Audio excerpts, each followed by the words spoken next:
समंदर की पाताल तक तो शायद कोई पहुंच गया हो, लेकिन माँ के प्यार का किनारा आज तक किसी को नहीं मिला। माँ जब बोलती है तो उसके लहजे में जिब्रील बोलता है। माँ जब मुस्कुराती है तो लगता है जन्नत की सारी गलियां खिल उठी।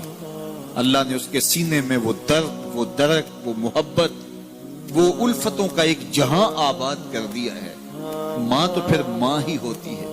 उसके सीने में रखा हुआ प्यार तो एक अजीब कायनात है। तड़पती हुई ममता एक अलग ही जहान है।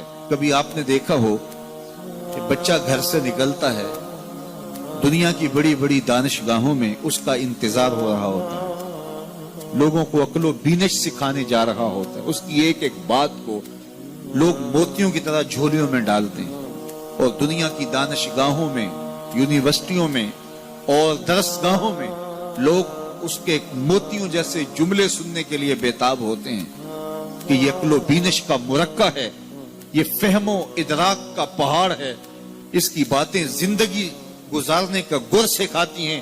तो लोग सीखने के लिए जमा होते हैं। लेकिन वो शख्स जब घर से निकलता है तो माँ कितने भोले अंदाज में कहती है, पुत्र जरा सड़क ध्यान से अबूर करना। जो दुनिया को अक्लो बीनश का सबक सिखाने जा रहा है, उसको ये भी नहीं पता कि सड़क कैसे अबूर करनी है। लेकिन माँ के प्यार का रूप है, ये माँ की मोहब्बत का तेवर है, ये उसकी उल्फत के रंग हैं।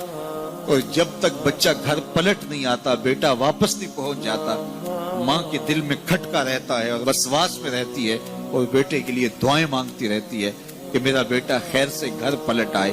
माँ के सीने में इतना प्यार क्यों है? दुख झेल लेती है, तकलीफें गवारा कर लेती है। गरीब माएं तो बेटों और बेटियों का पेट पालने के लिए किसी के घर के बर्तन भी मांजने पड़े तो इससे भी गुरेज नहीं करती। तकलीफें सह लेती हैं, अजियतें गवारा कर लेती हैं, लोगों की गुलामियां कबूल कर लेती हैं। माएं अपनी औलाद के लिए क्या कुछ नहीं करती। माँ को अपनी औलाद से इतना प्यार क्यों है? एक ही जवाब है, इसलिए कि माँ ने औलाद को जन्म दिया है। मेरे जुमले को दिल के कानों से सुनना।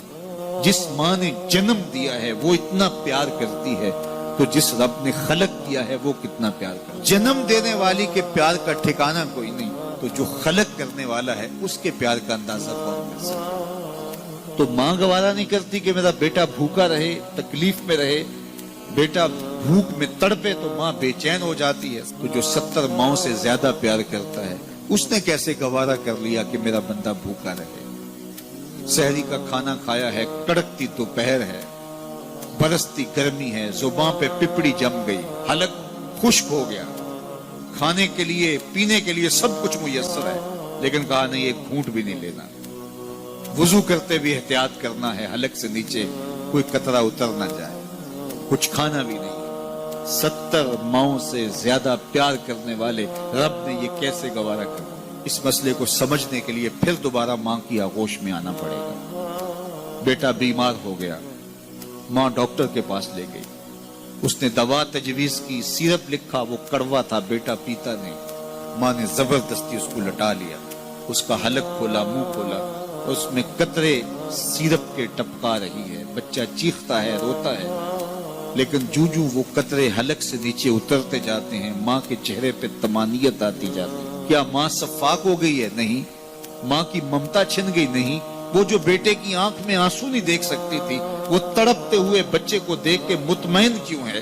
क्या माँ की ममता रुखसत होगी? जवाब नहीं। तो फिर क्यों माँ इतनी खुश है? कहा बेटा नहीं जानता, माँ जानती है। चंद लम्हों की तकलीफ है, कुछ लहजों की कड़वाहट और तलखी है, लेकिन ये सिरप जब मैदे में उतरेगा तो नतीजा शिफा की सूरत में बरामद होगा।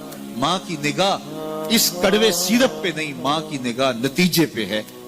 कहा 70 माओं से ज्यादा प्यार करने वाला रब तुम्हें बहुत प्यार करता है, लेकिन भूख और प्यास इसलिए गवारा करवाई जा रही है, लअल्लकुम तत्तकून। इसका नतीजा तकवे की सूरत में बराबर। तुम्हें इत्तिका की दौलत मिलेगी, तुम तकवे का नूर पालोगे। इसलिए महीना एक मौका है, एक फुर्सत है। हम इस फुर्सत को गनीमत जाने और अपने नफ्स को काबू में करें। रोजा हमें बहुत कुछ सिखाता है, इससे वो सब कुछ सीखें और अपने मन को संवारने की कोशिश करें। तो जब हम तकवे की दौलत पालेंगे तो रोजे का मकसूद हासिल हो जाएगा।